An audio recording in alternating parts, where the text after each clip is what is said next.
반갑습니다. 앞으로 여러분들하고 대기안경 기사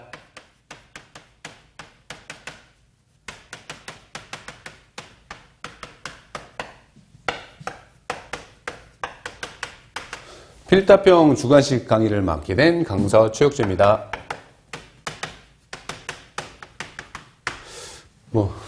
홈페이지상의 실물과 좀 약간 늙어서 젊었을 적 사진이라서 좀 비교가 되긴 하는데 그게 중요한 건 아니죠. 강의 열심히 해드리면 되죠. 자, 일단은 1차 시험을 어렵게 마치신 여러분들께 일단 축하의 말을 좀 드리고요. 1차 시험을 이제 무사히 마치셨다라 함은 대기환경 기사 자격증의 고지에 멀지 않게 이제 고지에 가까워졌다. 거의 완성이 되어 간다. 100% 기사 자격증 공부 중에 거의 한 70% 이상은 오신 거다라고 봅니다. 일단은 장단점이 있겠으나 1차 시험은 문항수가 너무 많고 과목이 많아서 공부하기가 좀 빡시죠. 볼 게 너무 많으니까. 그렇다고 해서 이 2차 주관식 필답이 볼 게 적은 건 아닙니다. 워낙 또 대기 시험의 추세 자체가 계산 문제보다는 서술형 이런 문제들이 좀 꽤나 출제되고 있기 때문에 볼 게 적지는 않을 거예요. 그런데 이제 좀 심층적으로 좀 봐야 될 필요는 있죠. 자, 먼저 이제 강의에 앞서서 지금 오리엔테이션을 지금 보여드리고 있는데 첫 번째 가장 중요한 게 원서 접수입니다. 원서 접수. 자, 원서 접수인데 일단은 2020년부터 작업형이 삭제됐습니다.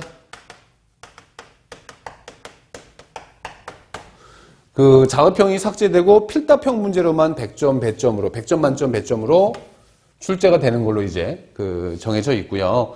만약에 그럼 출제가 된다면 기존에 한 11문제, 12문제 정도 출제가 됐던 게 한 20문제가량 나올 거라고 봐요. 20문제 정도 나올 건데, 100점은 이제 어떻게 될지는 알 수 없으나, 그래도 이제 8점에서 11점, 12점, 이런 데는 좀 고배점 문제들이 좀 나올 거라고 봅니다.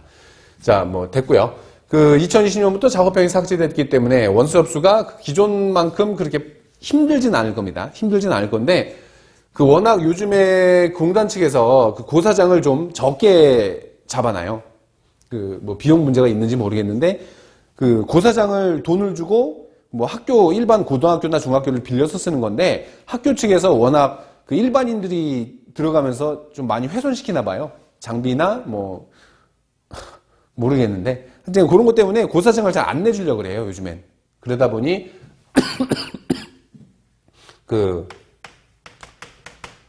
고사장이 고사장이 협소하다? 고사장 개수가 적다. 그래서 원서 접수가 보통 4일이에요. 4일. 4일 동안 원서 접수를 하는데 될 수 있으면 오전 10시부터 접수니까 오전 10시부터 접수인데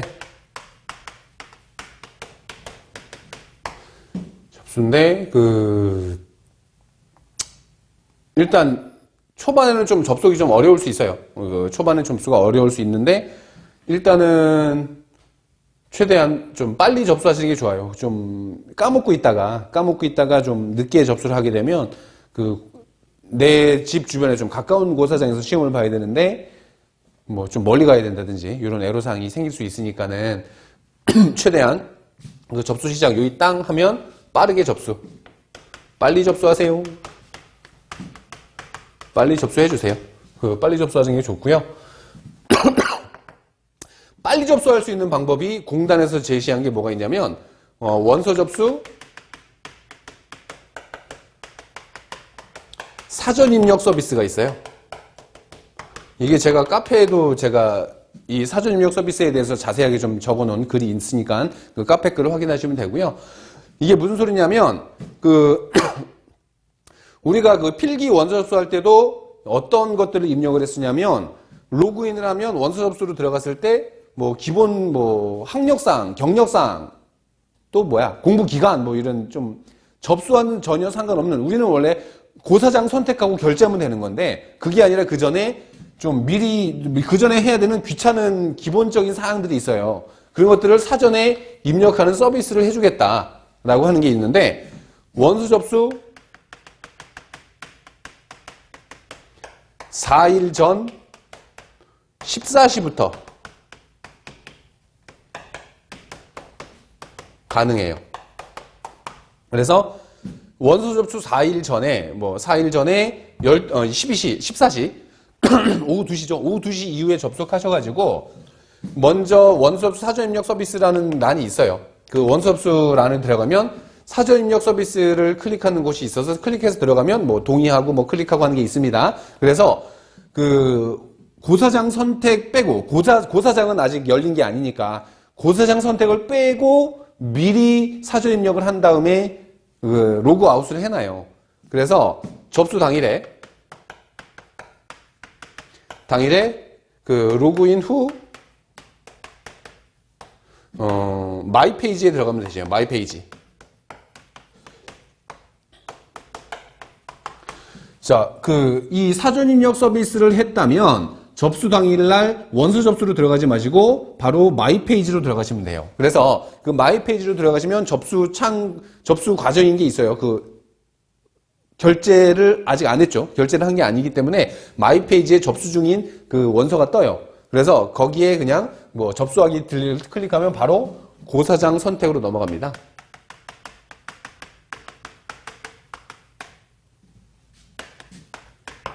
그래서 고사장, 우리 집에서 좀 가까운 고사장을 좀 선택을 하시면 되겠고요. 그리고 결제는 최대한 빨리 해주시고, 무통장 입금 같은 건 필요가 없겠고, 그냥 빨리 카드 결제든 가상계좌든 간에 빨리 받아서 결제를 좀 해주시면 되고요. 그리고 또 하나 뭐가 있냐면 원서 접수하실 때 중요한 게 응시 자격 서류 심사.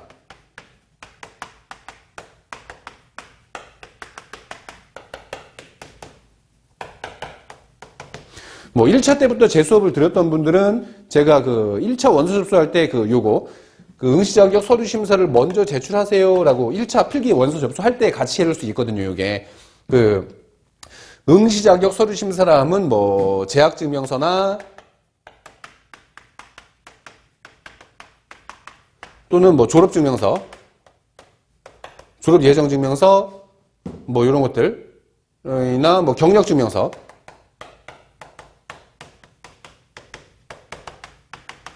이런 것들을 제출하는 건데, 이 경력증명서류는 부득이 이제 공단 방문을 하셔야 되는데, 나머지 서류로만 제출 가능한 재학이나 졸업증명서 같은 것들은 인터넷으로 서류 발급이 가능하거든요. 그래서 인트라넷 서비스로 학교 클릭하면 있어요. 학교 인트라넷으로 접속돼서 재학증명서나 졸업증명서를 공단으로 바로 큐넷 측에 바로 이렇게 송달하는 과정의 서류 심사 서비스가 있는데, 그거는 미리 이 접수 전에 다 완료가 되셔야 돼요. 이게 왜 말이 많냐면, 이 응시자격 서류 심사 기간이 공단 측에서 제시하는 원서 접수 기간에 따로 있거든요. 근데 그 이전에 된다는 소리예요. 항상 이 서류 심사 기간이 이때니까 이때 해야 되는데요 라고 해서 보통 언제가 되냐면 원서 접수 당일부터 필기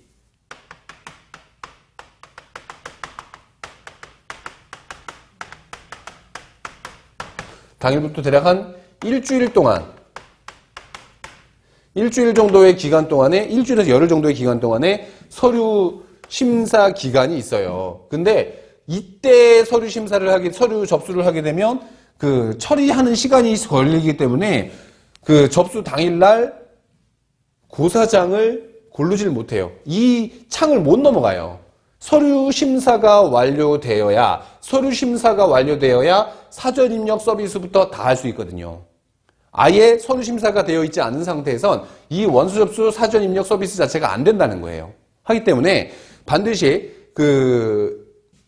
실기 원서 접수 전에 보통 언제까지가 가장 좋냐면 필기 시험 보고 필기 시험 후 일주일 안에 제출하거나, 가장 좋은 건 필기시험 원서 접수 후 미리 그냥 제출해 놓는 게 가장 편해요. 요거 관련돼서 항상 등장해요. 실기 접수 날 당일날 돼서 제가 접수하려고 하더니 응시한 시험이 접수 가능한 게 없다라고 나와요. 라고 하는 분들이 많은데 꽤나 있어요. 그게 왜 그러냐면 이 합격은 해놓고선 응시 자격 서류를 안 냈기 때문에 실기 접수가 불가능한 거예요. 하기 때문에 그 응시 자격 서류 심사를 반드시 먼저 제출한 다음에 그 다음에 원서 접수가 가능해서 미리미리 좀 제출을 하는 게 좋다라는 거 항상 추천드리고 있어요. 그래서 이렇게 접수를 좀 무사히 맞춰주시고요. 다른 거 특이사항은 이제 없는 것 같아요. 작업형이 없어졌기 때문에 뭐 이런 고사장과의 전쟁은 없어진 거니까 그런 것들은 상관없을 것 같고요. 그래서 원서 접수를 먼저 좀 처음에 미리 좀 꼼꼼하게 해놓어라 라고 보시면 알아두시면 될 것 같고, 또 두 번째 이제 뭘 좀 알고 가셔야 되냐면 점수 분배, 점수 배점 관계,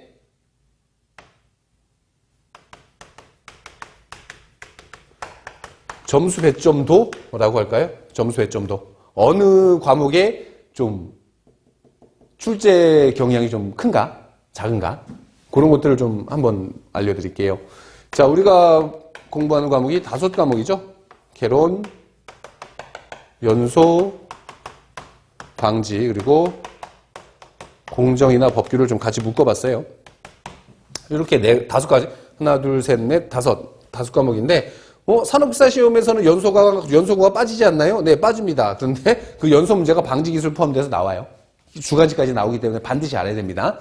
자, 그래서 일단 이렇게 100% 비율을 봤을 때 방지기술이 60에서 70% 정도 나옵니다. 60에서 70%. 나머지가 그럼 뭐 한 10 되겠죠?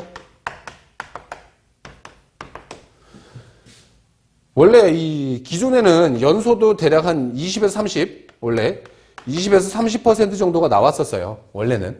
그래서 이 방지 기술이 한 50%, 나머지 얘가 20에서 30%, 나머지 10% 이런 식으로 출제가 됐다가 요즘에는 연소공학이 워낙 비중이 많이 낮아졌어요. 연소공학 비중이 많이 낮아지고 다른 과목, 특히나 뭐 개론이나 공정, 법규 같은 데서 좀 출제가 되기도 합니다. 자, 그래서 뭐 개론 쪽에서는 보통 이제 서술형도 있고 뭐 계산 문제가 있을 텐데, 뭐 대표적으로 중요한 것들 서술형은 이제 뭐 역전의 형태, 뭐 좀 과목의 순서대로 좀 설명을 드려보자면 역전의 형태 같은 게 있어요. 뭐 복사 역전과 침강 역전의 종류나 이런 것들, 아니면 바람의 종류 이런 거 잘 나오죠. 바람의 종류나 아니면 뭐 바람의 종류 아니면 뭐 다운와시나 다운드래프트, 뭐 경도풍, 직인풍, 지상풍 뭐 이런 것들이 있었죠. 자, 이런 것들이 바람의 종류에 다 들어가 있고, 그 다음에 이제 뭐 서튼의 확산식,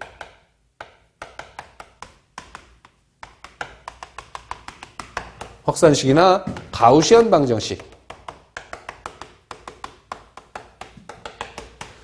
내지는 뭐가 있을까?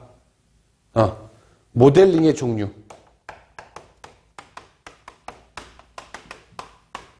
뭐 분산 모델, 수용 모델, 뭐 상자 모델, 또 가우시안 모델, 뭐 그런 것들에 대한 종류들, 뭐 이런 게 주로 출제가 됩니다. 또 뭐가 있냐면 이제 유효 굴뚝 높이,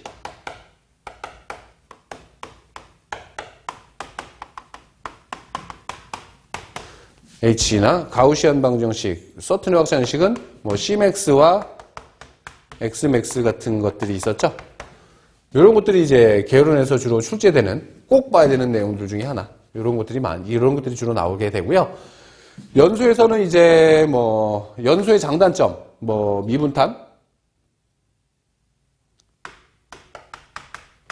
미분탄이나 뭐 유동층 같은 장단점, 이런 것들이 좀 나오고, 그 액체 연료의 연소 방식이 있어요.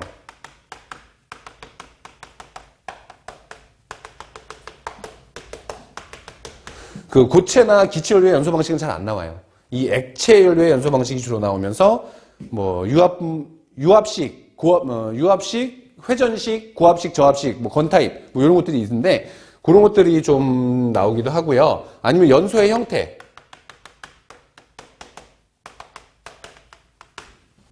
이 연소의 형태는 뭐냐면 이제 연소에서 나오는 그 표면 연소, 분해 연소, 증발 연소, 자기 내부 연소, 이런 연소의 형태를 쓰시오라는 것들이 좀 나와요. 아니면 나머지가 이제 연소 계산이 되고요. 이 연소 계산에서 제일 많이 나오는 건 CO2 max, CO2 max나 아니면 SO2 ppm 이네들 많이 나오죠. 아니면 가스량이라면 건가스, 습가스, 이론가스 이런 것들 그런 가스량 관련된 문제가 나오기도 해요. 10%라고 해놓고선 종류를 좀 많이 적어놨네요. 자, 방지는 이제 전체적으로 워낙 출제 빈도수가 높다 보니까 그 방지 쪽은 좀 꼼꼼하게 거의 다 보셔야 되죠. 이제 모든 장비들, 집진 장치의 특징, 장단점, 워낙 쓸 게 너무 많아서 이 방지는 많이 안 쓰고 그냥 수업 때 대비를 하시면 될 것 같아요. 근데 모든 집진장치의 장단점 2가지씩 쓰시오. 이런 것들은 참 많이 나오거든요. 기본적으로 그런 걸 좀 알아두셔야 되고요. 또는,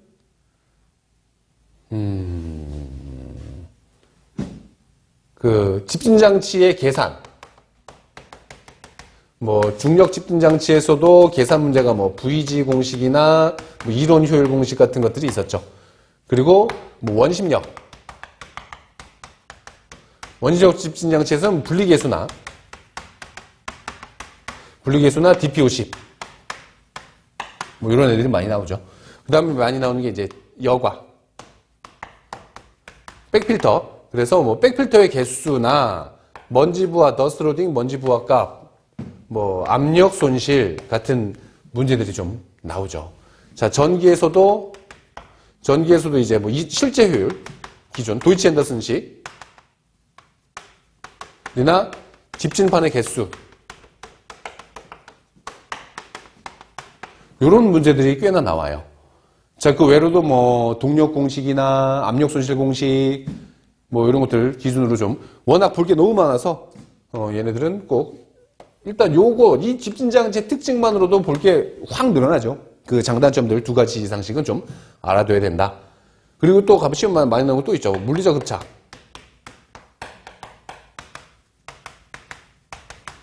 물리적 흡착의 특징을 화학적 흡착과 비교하여 한 4가지나 5가지 쓰시오. 이런 것들이 나오고요. 흡착제 재생 방법 이런 것들도 같이 나오죠. 자, 그 다음 아주 많이 나오는 게 이제 흡수의 구비 조건.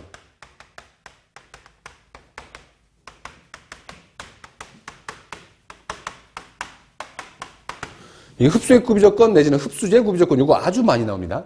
꼭 알아야 되는 내용 중에 하나고요. 얘랑 또 뭐가 많이 나오냐면 이제 원심력 집진장치에서 빼먹었는데 블로다운. 이 블로다운 효과에 대해서 블로다운 효과에 대해서 설명하고 그 블로다운으로서 그 기대되는 현상, 기대되는 효과를 3가지나 4가지를 쓰시오라는 거 문제 아주 많이 나옵니다. 흡수의 구비 조건도 많이 나오고요. 또 하나 많이 나오는 게 낙스 방지법 또는 삭스 방지법. 황산화물 발생 방지법에서는 건식법이 있었고 습식법이 있었죠. 그런 종류들 같은 거나 그들의 장단점 이런 것들 많이 나오고, 낙스 방지법은 연소 조절에 의한 방지법이 있고, 배출가스 탈질법이 있죠. 배출가스 탈질법. 자, 연소 조절에 의한 낙스 방지법이 시험에 많이 나와요. 이 연소 조절에 의한 낙스 방지법이 많이 나오고, 이 배기가스 탈질법은 우리가 선택적 SCR, 요게 시험에 많이 나오죠. 그 선택적 접촉하는 법에 대한 설명들을 하는 게 많이 나오고요. 또는 낙스 발생은 그것도 많이 나오죠. 그 낙스 발생의 기원. 그 낙스가 어떤 경로로 발생하는지를 설명하는 서멀락스, 퓨어락스, 프롬프트 낙스 종류 3가지 있고 쓰는 것들이 배점이 꽤나 높게 나옵니다. 자, 이 정도 일단 나오겠다라고 보시면 되겠고, 자, 이제